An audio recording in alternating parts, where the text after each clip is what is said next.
What if one American general had been allowed to finish what he started, and the entire Cold War had never happened?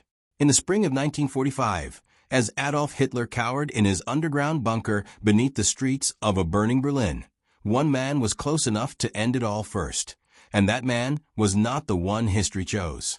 General George Smith Patton, Jr., commanding the United States Third Army, had ripped through Nazi Germany at a speed that stunned both friend and foe alike. His armored columns had punched through the Siegfried Line, crossed the Rhine River at Oppenheim on March 22, 1945, and were now knifing deep into the heart of the Reich with nothing but open road ahead. In late March and early April of that year, Patton's Third Army was advancing so rapidly that supply lines could barely keep up with the forward elements of his forces. His spearheads had already taken Frankfurt, were pushing toward Kassel and beyond, and the road to Berlin, though long, was visible on every map in his war room. Patton himself was not a man who thought in half measures. He thought in conquest, in speed, in the complete and total destruction of the enemy's will to resist. He had written in his diary that he believed the Americans could take Berlin before the Soviets, and that failing to do so would be a catastrophic mistake that future generations would pay for in blood and misery. He was almost certainly right, but the decision was not his to make. Supreme Allied Commander General Dwight David Eisenhower held that authority, and on April 15, 1945, Eisenhower issued the orders that would stop Patton's eastward advance and redirect the American effort toward other objectives in southern Germany and Austria. The moment that order came down, a pivot point in modern history quietly and devastatingly snapped into place. If this story already has you on the edge of your seat, you are exactly where you are supposed to be. This channel exists to bring you the moments history books mention in footnotes, but that changed everything. Subscribe right now so you never miss a story like this one. Hit the like button if you believe these hidden turning points deserve to be told. Share this video with someone who loves real military history, and drop a comment below telling us what you already knew about Patton and what genuinely surprised you. Your engagement keeps this channel alive and these stories coming. To understand why Eisenhower made the decision he did, you have to go back further, back to the diplomatic and military foundations laid months before the guns of April were even loaded.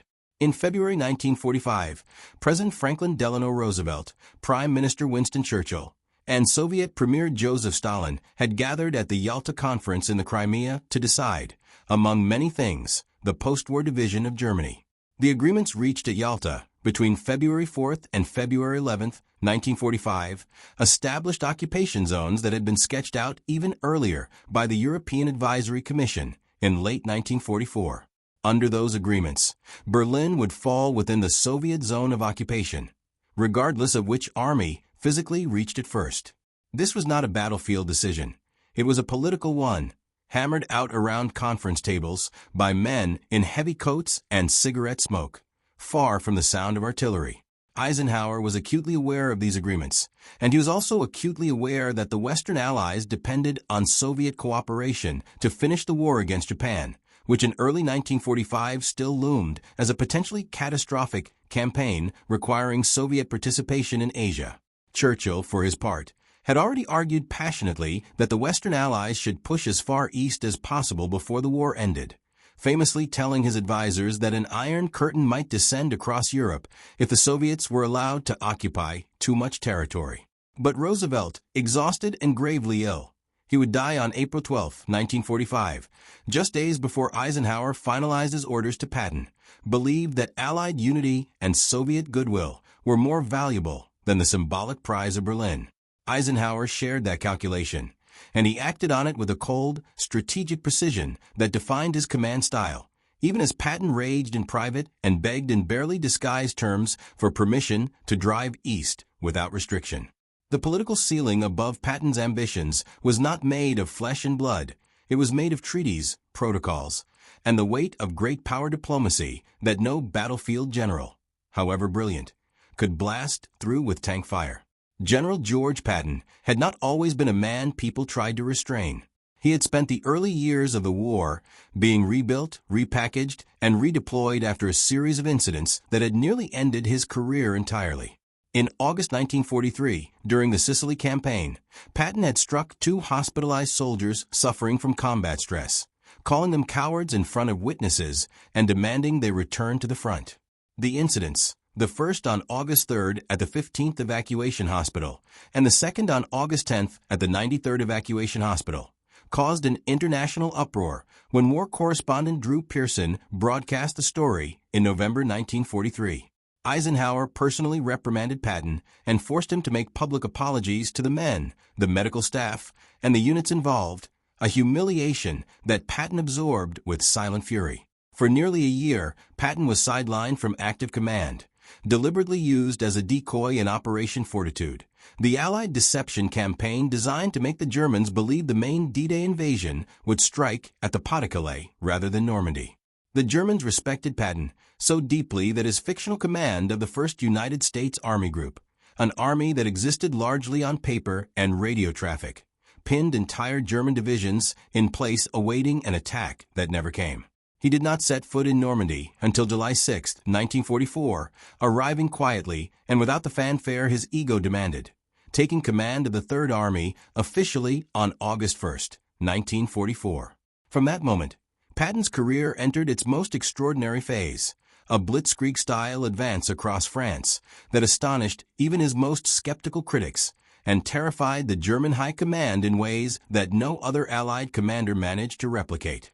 He was a weapon, forged through decades of study and suffering, and by the spring of 1945, he was aimed directly at the heart of Germany. The tragedy, or perhaps the strategic calculation, depending on your perspective, was that the man holding him back was not a German field marshal, but his own supreme commander.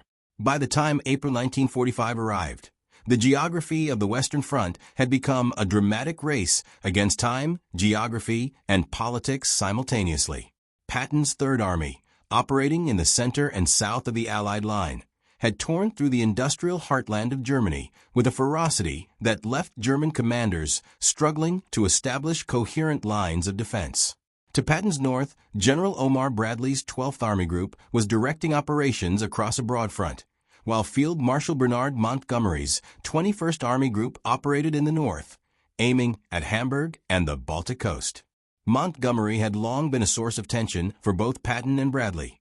The British general's methodical, deliberate style clashed violently with Patton's philosophy of relentless aggression, and the competition between the two camps for resources, credit, and strategic priority had simmered since North Africa. In September 1944, the debate over Allied strategy had reached a boiling point when Montgomery proposed his audacious Operation Market Garden, a plan to thrust a narrow corridor of armored forces through the Netherlands and into Germany's northern industrial plain, potentially ending the war by Christmas 1944. Market Garden had failed catastrophically at Arnhem in September 1944, with British and Polish paratroopers of the 1st Airborne Division suffering devastating losses. And the plan's failure had arguably vindicated Patton's broader front approach, though logistics and fuel shortages had prevented him from exploiting that vindication immediately.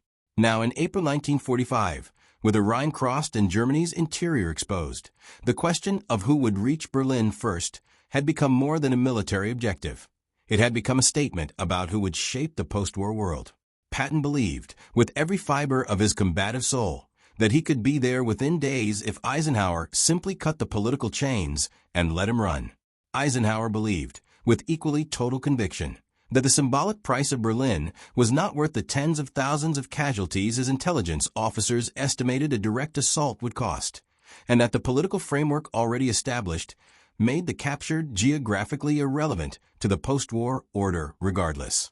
On April 7, 1945, Eisenhower sent a direct cable to Soviet Marshal Georgy Zhukov through official liaison channels, informing him that the Western Allied main effort would turn away from Berlin and instead focus on cutting Germany in two along the Erfurt, Leipzig-Dresden axis and driving into southern Germany to prevent any last-ditch Nazi resistance in the so-called National Redoubt, a rumored Alpine fortress in Bavaria and Austria where Nazi diehards were supposedly prepared to make a final stand. This decision, communicated directly to the Soviets and only afterward relayed to Churchill, caused an immediate and furious political storm. Churchill fired off a blistering cable to Roosevelt on April 1, 1945, calling Eisenhower's direct communication with Stalin a breach of protocol, and warning in the starkest possible terms that surrendering Berlin to Soviet forces would have immense political consequences for the post-war settlement in Europe. Roosevelt, by then barely able to hold a pen and just 11 days from his death, supported Eisenhower's judgment, and the American military and civilian leadership held firm. Eisenhower's reasoning was not without strategic logic. American intelligence had received credible, if ultimately exaggerated, reports about the national redoubt, and the idea of SS and Wehrmacht diehards conducting a prolonged guerrilla campaign from the Alpine fortress genuinely concerned Allied planners. The Soviet military, for its part, had already massed an overwhelming force for the assault on Berlin. Marshal Georgy Zhukov's 1st Belarusian Front and Marshal Ivan Konyev's 1st Ukrainian Front together fielded approximately 2.5 million men, over 6,000 tanks, and more than 40,000 artillery pieces for the Berlin operation, which began officially on April 16, 1945. No Allied force on the Western Front, not even Patton's superbly led and battle-hardened Third Army, could have assembled anything approaching that scale in the time available. The cold arithmetic of military logistics, as much as political calculation, argued against the Berlin option, but Patton never accepted arithmetic as a reason to stop moving forward. It is worth pausing here, at this exact midpoint in our story, to absorb the magnitude of what was unfolding, because these decisions, made by tired men in war room trailers and conference rooms in April 1945, drew the lines that shaped your world for the next half-century. If you're finding this story as gripping as we believe you should, please subscribe to this channel. Right now, we cover exactly these kinds of pivotal moments where history turned on the decisions of a handful of individuals. Hit the like button to let the algorithm know this content matters. Share this video with a friend or family member who would be fascinated by the real story behind the Cold War's origins. And leave a comment below. Tell us whether you think Eisenhower made the right call or whether Patton should have been unleashed. Your perspective is part of what makes this community remarkable. Patton himself did not take the orders lying down, not in spirit and barely in practice.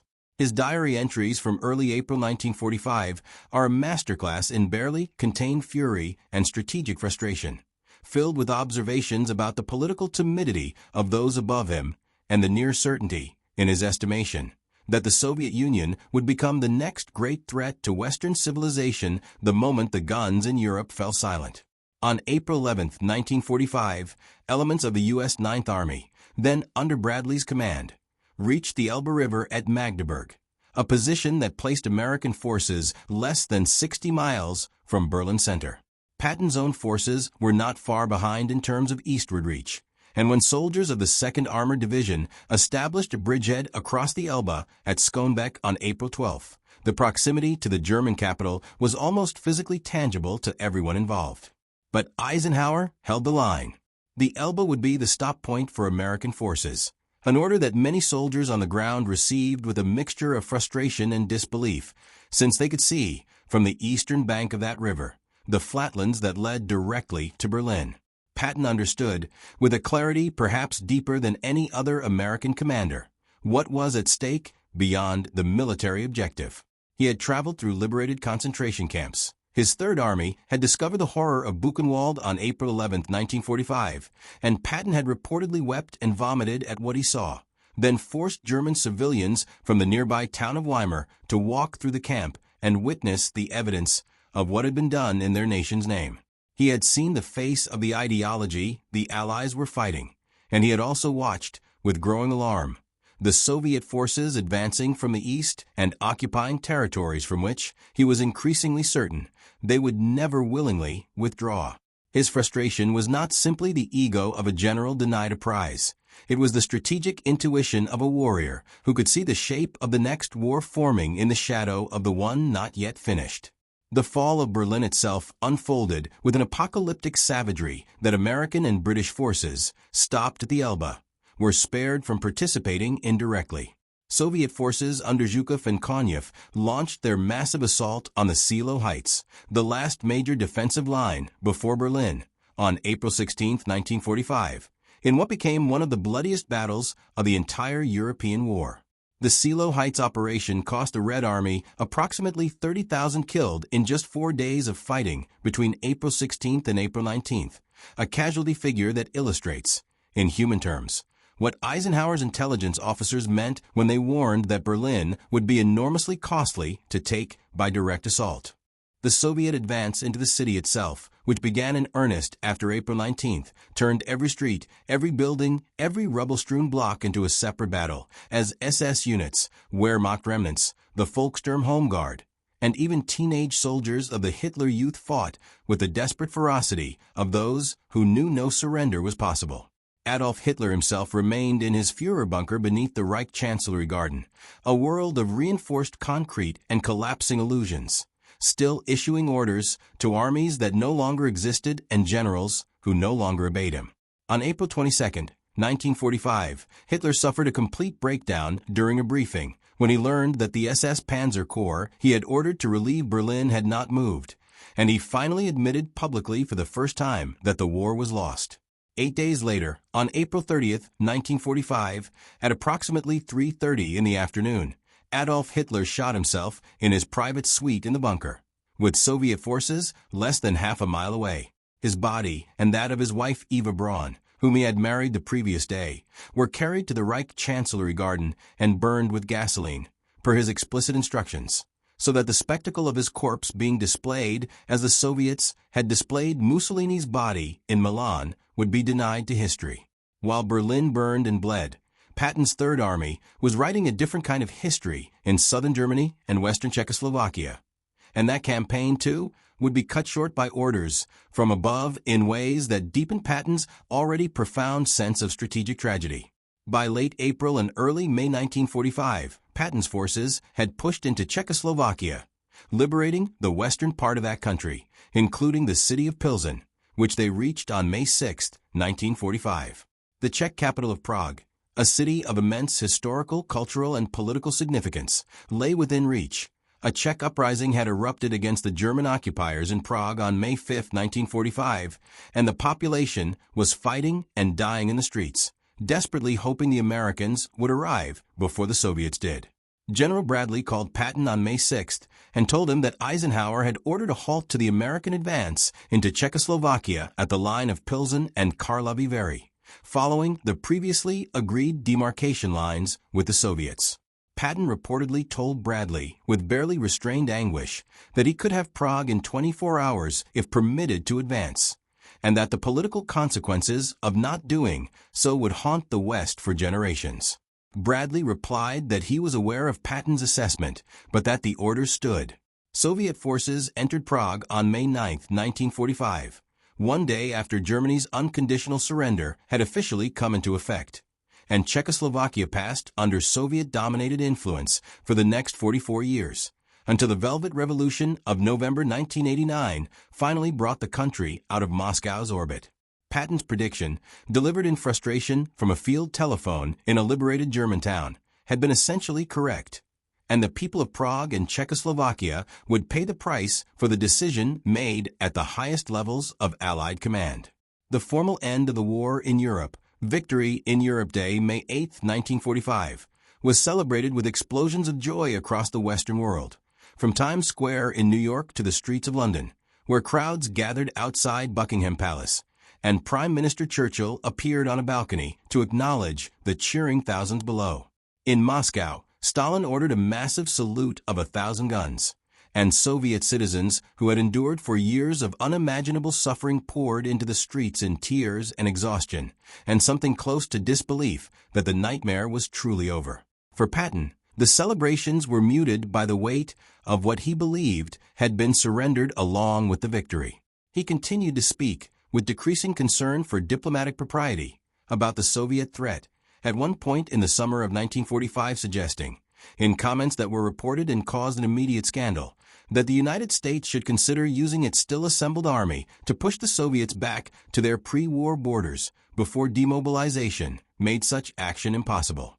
The remarks were explosive, politically untenable, and entirely consistent with Patton's view of the strategic landscape, which, it must be said, was not entirely without foundation. given what would unfold over the next 4 decades of Cold War confrontation. Eisenhower relieved Patton of command of the Third Army on October 2, 1945, reassigning him to the largely ceremonial position of commanding the 15th Army, tasked with writing a history of a European campaign, a role so obviously beneath his capabilities that it read almost as a deliberate humiliation. Patton accepted the assignment with the same barely disguised fury with which he had accepted every constraint placed on him, and he began writing, dictating, and organizing the historical record of a campaign he believed had been won on the battlefield and compromised in the conference room. He would not live to finish it. On December 9, 1945, just 10 months after the Rhine crossing that had announced America's final push into Germany, General George Smith Patton Jr. was involved in a car accident near Mannheim, Germany, when his Cadillac staff car was struck by a United States Army truck at a road intersection. The collision was low speed, almost minor by the standards of automotive accidents. The other passengers in his vehicle suffered only minor injuries. But Patton was thrown forward and struck the partition behind the driver's seat, fracturing his 3rd and 4th cervical vertebrae and leaving him paralyzed from the neck down. He was taken to the 130th Station Hospital in Heidelberg, where the prognosis was immediately and gravely serious. His wife, Beatrice Patton, flew from the United States to be at his bedside, and for a brief time there was cautious hope that he might survive, though everyone involved understood that he would never command troops again. On December 21, 1945, 12 days after the accident, General George Patton died of pulmonary edema and congestive heart failure at the age of 60. He was buried, at his own request, with the soldiers of the Third Army who had fallen in the Battle of the Bulge, first at the Henri Chapelle American Cemetery in Belgium, then moved to the Luxembourg American Cemetery at Ham, Luxembourg, where he rests today among the men he led, surrounded by white crosses in a green field far from home. The Soviet Union, which Patton had warned about with a prophet's certainty and a soldier's urgency, would go on to dominate Eastern Europe for nearly half a century, exactly as he had predicted. Berlin, divided by the very decisions made in April 1945, would be split by a wall beginning in August 1961, a physical, concrete monument to the consequences of the choices Eisenhower made and Patton raged against. Whether those choices were right or wrong is a question historians still debate with passion and without resolution, because the counterfactual, a world in which Patton reached Berlin first, remains one of the most tantalizing and unanswerable what-ifs in the entire history of the 20th century. History did not give Patton his race to Berlin. It gave him instead a quiet grave in Luxembourg, and a legacy so enormous that even the men who stopped him could not diminish it. If this story moved you, challenged you, or taught you something you did not know before, this is exactly the right moment to be part of this community. Subscribe to this channel right now, so that every story we uncover lands directly in your feed. Stories of command decisions, turning points, and the human beings who shaped the world you live in today.